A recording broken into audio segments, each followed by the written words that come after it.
Bon, on passe par où? On pourrait passer sur la route principale, c'est plus rapide. Non, non, non, trop dangereux. Il y a des rumeurs qui disent que les orques rôdent de plus en plus par là-bas. Tu dois avoir raison, je te propose plutôt ça. On part de Kirk, on traverse la forêt jusqu'à arriver chez les nains. Pourquoi on s'arrêterait chez les ivrognes? Bah ils ont peut-être des infos concernant la pierre de nuit, ça reste un caillou.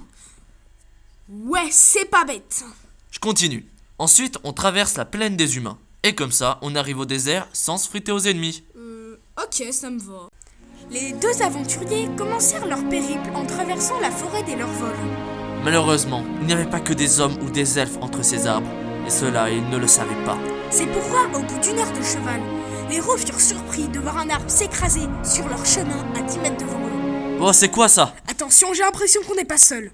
Bon, faudrait qu'on y aille rapidement, je le sens pas bien.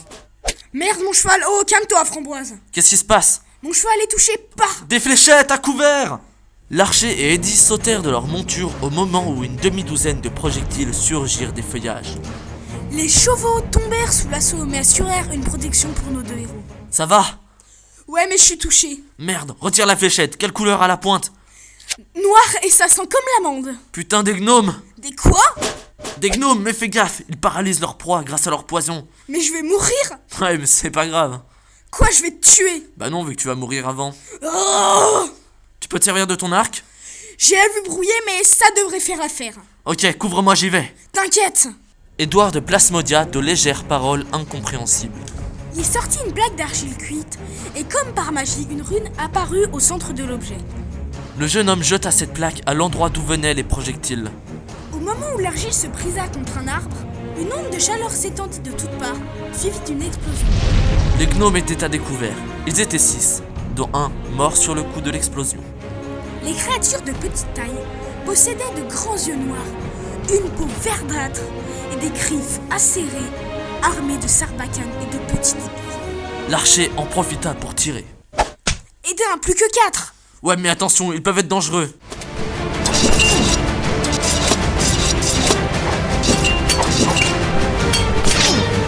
Ah, ça fait mal leur truc. Prends ça. Il reste qu'un. Je me le fais. L'archer tira avec une précision incroyable. La flèche passa entre les arbres, traversa un buisson et vint se loger dans la nuque du dernier gnome en fuite. Respect, mec. Et encore, j'étais au bord de la convulsion. Et sinon, comment t'as fait tout à l'heure? Eh bien, c'est très simple. Ce qui s'est produit, c'est que j'ai canalisé mon énergie cosmique dans mon essence vitale en espérant faire exploser cette brique. Pour cela, il fallait que je me concentre sur un mot de pouvoir que j'ai pu transmettre, gravé sur l'argile, ainsi... Oh, tu laisses tomber, tu me fais mal à la tête. En fait, t'es juste un magot. Ouais, c'est ça, je suis un peu magicien et un peu guerrier. Hein. T'es la pète pas trop quand même. On te met un arc entre les mains, tu casses la flèche, donc... Haha, monsieur est jaloux. Bon, on repart. Par contre, les chevaux sont morts. Bah, on continue à pied. Les deux aventuriers reprirent la route dans la forêt alors que la pluie commençait à tomber. Le reste du voyage entre les arbres se passa tranquillement malgré la pluie qui glaçait les eaux de Sivaris et d'Edon. Ils marchèrent encore et encore jusqu'à trouver la prestigieuse muraille de pierre, la frontière naine. La porte pour entrer dans ce territoire était une sorte de douane. Les héros payèrent une pièce d'argent et purent continuer leur périple. Le premier village nain n'était pas fortifié. Les deux jeunes hommes s'arrêtèrent ici. Ils trouvèrent facilement une auberge à bas prix et dormirent enfin sous un toit et au sec. Le lendemain, il fallait trouver des informations sur la pierre de nuit.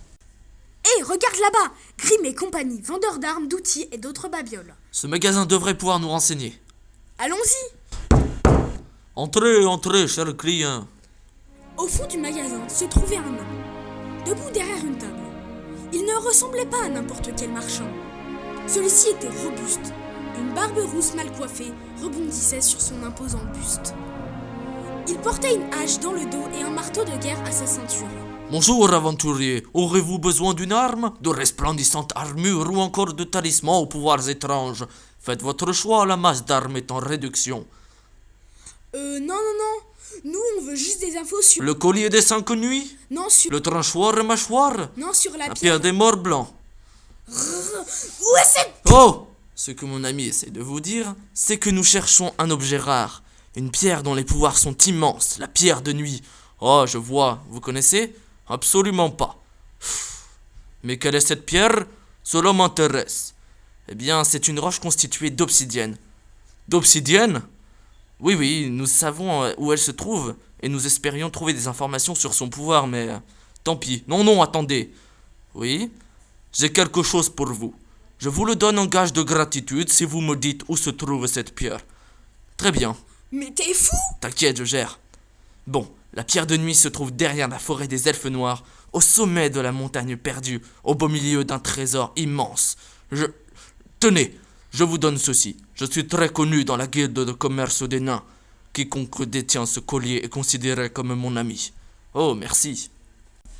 Le gros nain tendit un talisman constitué d'une chaîne d'argent et d'une plaque en métal inconnue où était représentée une enclume et un marteau.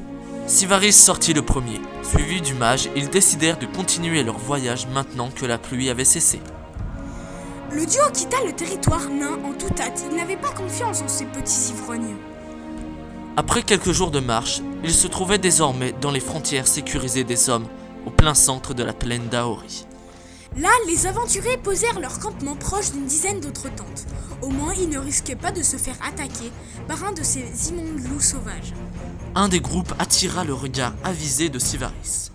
Regarde là-bas, il y a une sorte de cargaison de moines. Ouais, et... Je pense qu'on pourrait en engager un pour qu'il nous aide à prendre la pierre de nuit, non? T'as peut-être raison, il doit avoir des pouvoirs mystiques pour nous soutenir. Allons-y. Excusez-moi. Qu'y a-t-il, mon jeune enfant? Oh mon Dieu!